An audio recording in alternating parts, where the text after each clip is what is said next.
Hey everyone, so we're going to take a look at the boat again. I'm pretty sure this is what I want to be working on next. So, alright, as I think I said in the unboxing video,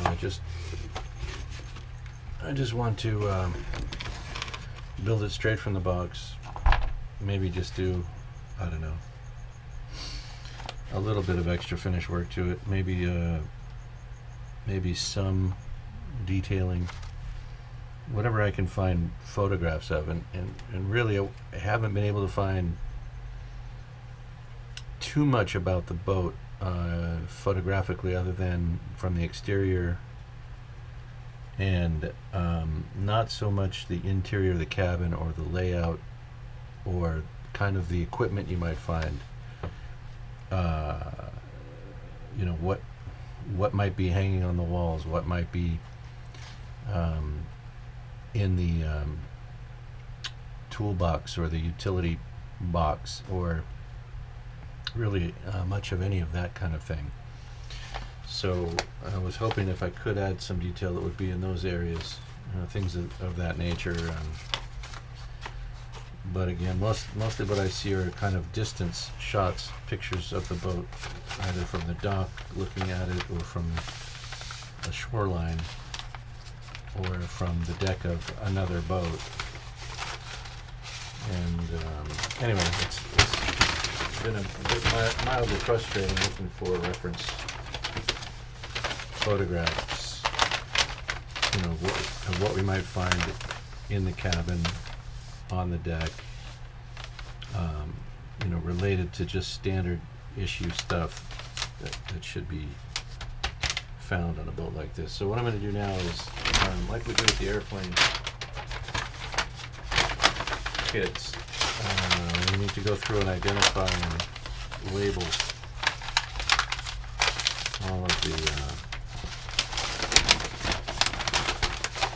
all of the wood parts. So I'm just going to do that real quick. Let's take a look at these parts and see what we've got. So I want a place where I can put those things that I'm not going to be marking. Bottom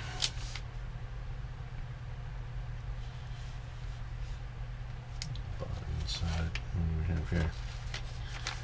So center deck. I'm going to use pencil on here. You've probably seen me use the permanent marker when I do the airplane parts. That's because most of the airplane parts are concealed by the construction. Things like a deck and so forth with permanent ink take a little longer to sand through that stuff, whereas just a pencil mark is no problem. So center deck, side deck,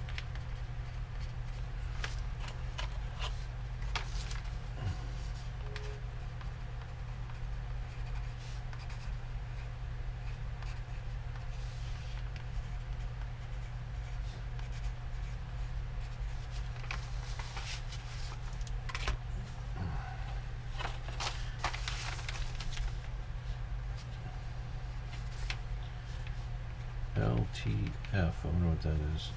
CF2, LTF again, CF2 again, R2, R2, WS, rear deck,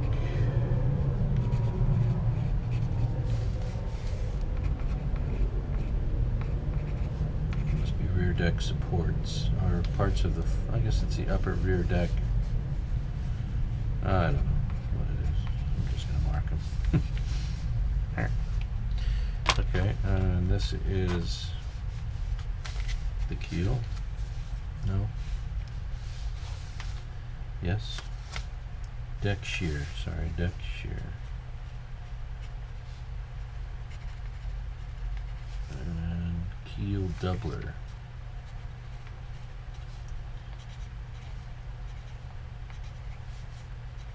So the keel is actually a sort of a sandwich construction. where the stuffing box, the prop shaft passes through it, I guess.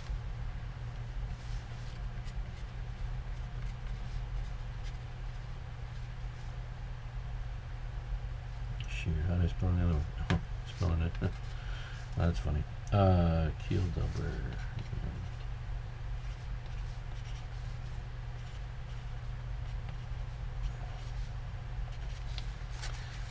Keel doubler and deck shear.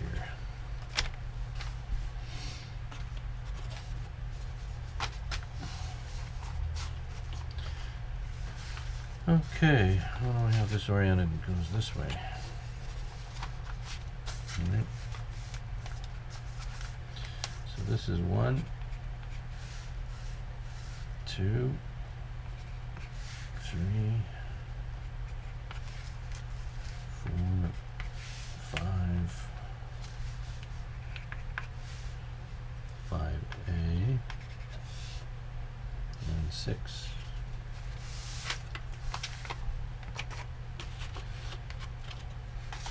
And this is the bottom.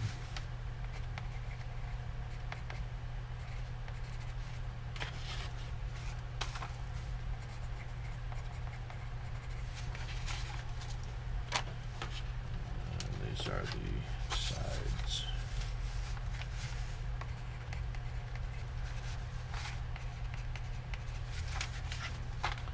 And you know, you're familiar with the boats and the parts and all that stuff. You know, okay, why would you write side on that? You know what that is. There's only one.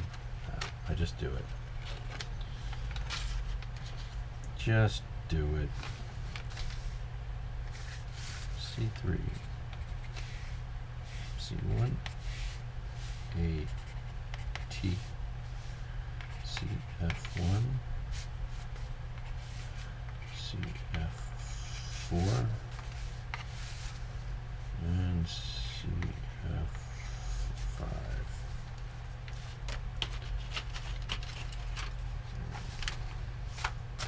This is our keel. This is R1,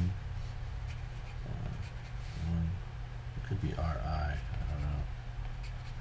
It actually looks like an I, but we'll know when we get to it. And C2. So this is where the prop shaft passes through the keel, and that's where the side doublers go, one on either side of this, to reinforce the keel where that's happening with the prop shaft, right? And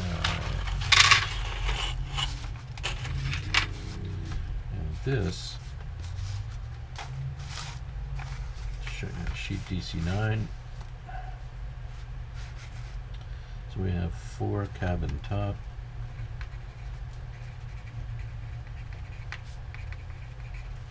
4 cabin top,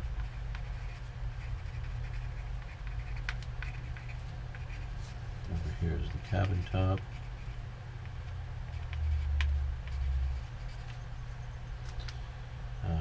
cabin door,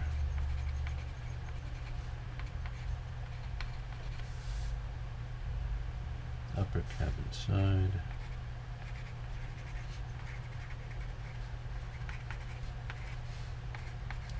upper cabin side, windscreen,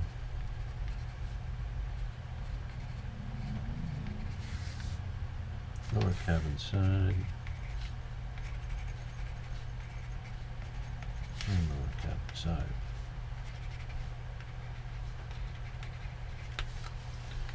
Right, that should be all of our wooden parts right there. Not a whole lot to this boat. Shouldn't be too tricky, he said. Okay, and then, we don't know where these parts are. They're not coming up on here. They're not missing from there. So what are these?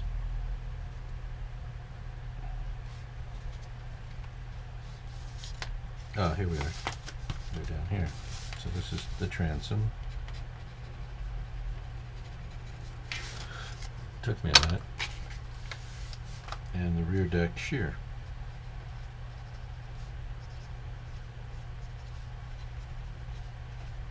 E-E-R, not E-A-R. Now, all of the wood components are marked. I don't have an identifier for everything in this bag. Not that I've seen. That doesn't mean I didn't miss it. I just I don't think there's a key to what's in the bag.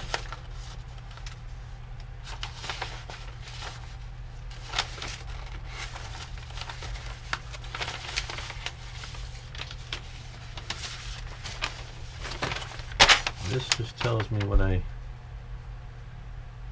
need to buy to put it together and what I need to buy to make it run. But it's not a breakout of what's in that bag. As I say, there doesn't appear to be one.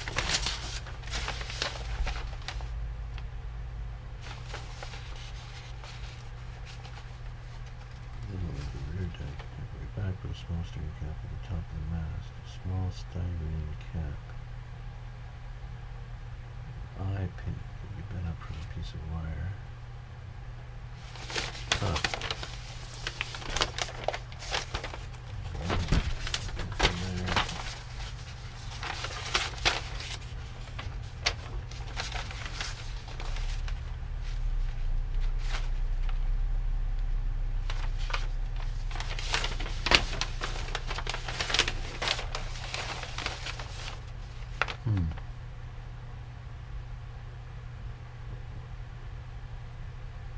Template AT, go between the decks.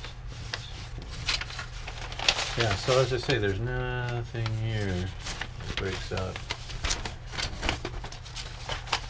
contents of this bag for me. But that's okay.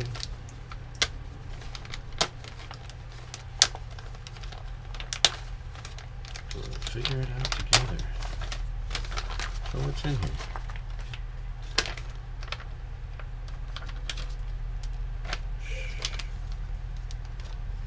Okay, we've got some hardwood chunks.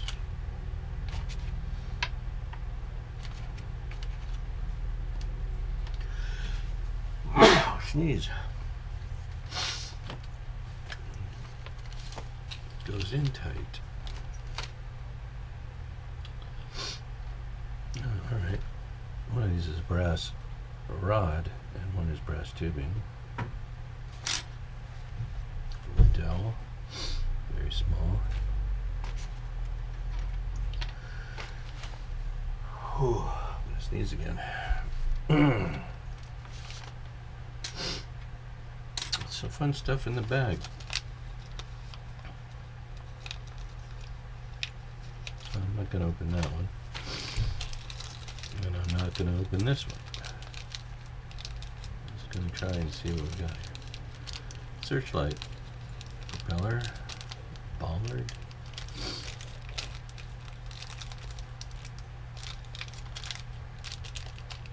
Some cleats. Alright. Stuff for a boat. Hardwood chips are interesting. You're going to need this. Alright. I'm going to do something about this now.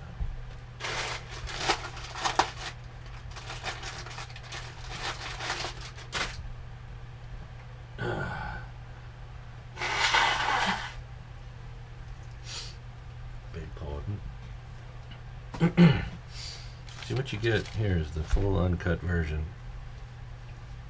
Stream of consciousness, stream of whatever. So, you know, my production value was quite low. Thank you for bearing with us while we proceed through these natural interruptions. I've got some window screen material. I always keep a bunch of this. I'm going to talk about this in a previous video. This is good to use as, well, for all kinds of different things. Window screen, for one. On a scale model, it's a little bit large, but chain link fence, it can be used as chain link. It can also be used to cover various, the openings of certain scoops, oil cooler scoop, radiator scoops, that kind of thing on an airplane that might have a mesh facing to them, something to keep the bugs out, or small animals, like birds and stuff, from nesting inside. So you find mesh is used often on aircraft for that reason, and it comes in handy on just about anything, really. But they provided a small square, which is nice. It's, I don't have to use my stock. All right, let's get this collected and replaced. We'll just put it back in here.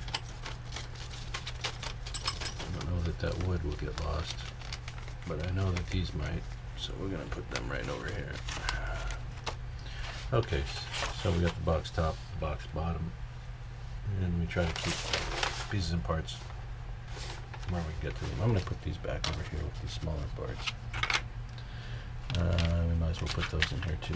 And there's some more rod and some more piano wire and stuff. Okay, so we've gone through basically and essentially looked at our parts. We have everything that's listed as far as the wooden components go. I don't know what's supposed to be in the back, but I'm going to assume that I've got what I need.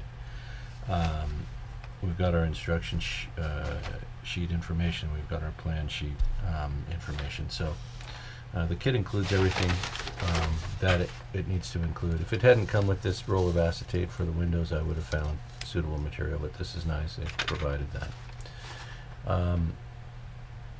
Right, again, so we're just going to do a basic build on this. Now, the other funny thing about this plan that I noticed right away is that it doesn't, it's not a plan sheet as you would find with the aircraft, where you have, like for instance, this drawing here.